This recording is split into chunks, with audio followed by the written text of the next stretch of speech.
안녕하십니까? 송이송이 라디오의 김송이입니다. 오늘은 2021년 1월 5일 새해 첫 인사를 드리는 날인데요. 해마다 이맘때가 되면 드리는 인사말이지만 올해는 좀 더 의미 있게 느껴지는 인사말인 것 같습니다. 성탄과 연말연시 어떻게 보내셨습니까?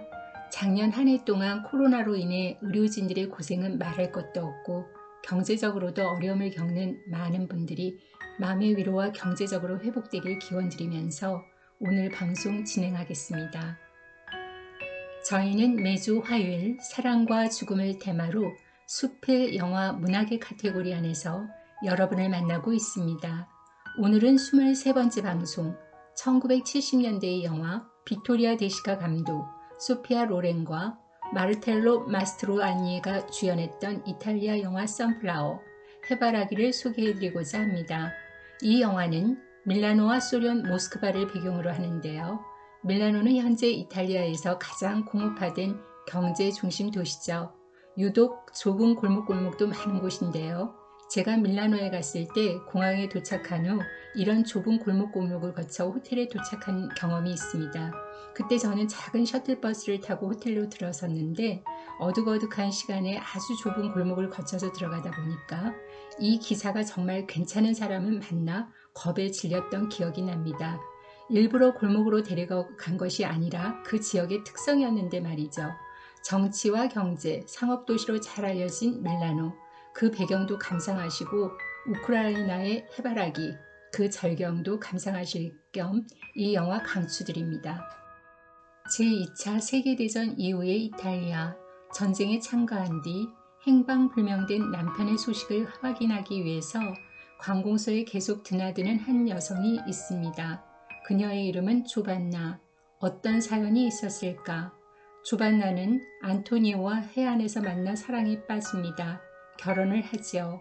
10일간의 휴가가 끝나고 조반나는 안토니오가 전쟁에 나가는 것을 막아보려고 했지만 안토니오는 러시아 전선으로 징집되고 두 사람은 그대로 헤어지게 됩니다. 전쟁이 끝난 후 밀라노역에서 귀환병을 기다리는 가족들에 섞여서 조반나는 안토니오의 사진을 병사들에게 보여주며 그가 어디에 있는지 혹시라도 아는지를 묻습니다. 그러던 중 조반나는 안토니오와 함께 있었다는 병사를 만나게 되지요. 그는 말합니다. 눈 속에서 쓰러져 있는 것을 본 것이 마지막이었어요 라는 말을요. 전쟁 후 생존해 있다는 자신의 남편 안토니오를 찾으러 러시아 여행을 하던 중 잠시 들르게 된 우크라이나의 해바라기밭, 기다림이라는 꽃말을 지니고 있죠. 열차로 안내된 마을에는 끝없이 펼쳐진 해바라기밭이 있었습니다. 그리고 전사자들의 수많은 무덤이 그 앞에 놓여 있었죠. 수많은 전사자들의 무덤 앞에서도 그녀는 절대로 안토니오의 죽음을 신뢰하지 않습니다. 오로지 안토니오의 행방을 찾겠다고 얘기하죠. 조반나가 간신히 모스크바 변두리에서 안토니오를 찾게 되었을 때 그녀가 만난 안토니오는 어느 젊고 예쁜 러시아 아가씨와 살고 있었죠. 보통의 슬라브족들이 여성스럽고 단아해서 미인이 참 많은 민족으로도 유명한데요. 그런 가녀리고 예쁜 러시아 여성과 이미 결혼해서 아이를 낳고 살고 있었다는 사실, 조반나는 매우 충격을 받게 됩니다.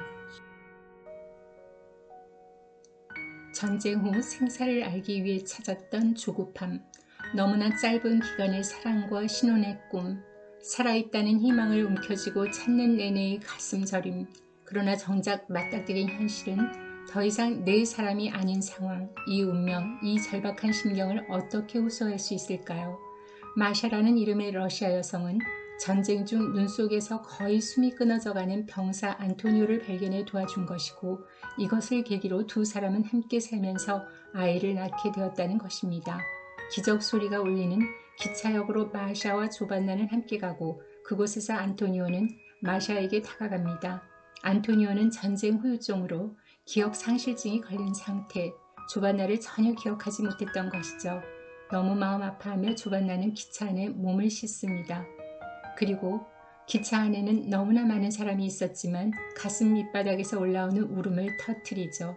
오랜 그리움과 추억, 그리고 어딘가에 살아있다면 다시 행복하게 만날 수만 있다면 하는 기대감과 설레임, 그러나 현실 안에서 이루어질 수가 없는 사랑의 비명, 가슴 아린 슬픔만이 남은 것이죠.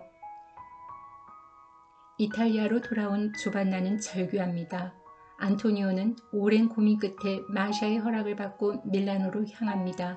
그들이 풀어내야 할 엉킨 실타래 오해, 토로할 필요가 충분히 있었던 것이죠. 다시 만난 두 사람, 시간이 많이 흘렀으니 이제는 조반나에게도 새로운 남편과 아이가 생겼고 두 사람은 포옹을 합니다. 이 포옹은 각자가 살아온 삶, 그리고 살아가야 할 운명을 모두 이해하고 수용한다는 의미일 겁니다. 마주하게 된 현실 앞에 자신들의 사랑의 추억을 가슴에 묻고 살기로 한다는 의미이죠. 다음날 기차를 타는 안토니오를 배웅하기 위해 조반나는 역으로 나갑니다. 오래전 전쟁에 참전해야 할 남편을 배웅하던 같은 플랫폼에서 말이죠. 그들은 서로를 바라볼 뿐 아무 말도 할 수가 없죠. 침묵은 많은 언어를 함축합니다. 슬픔도 아픔도 간절한 절망도.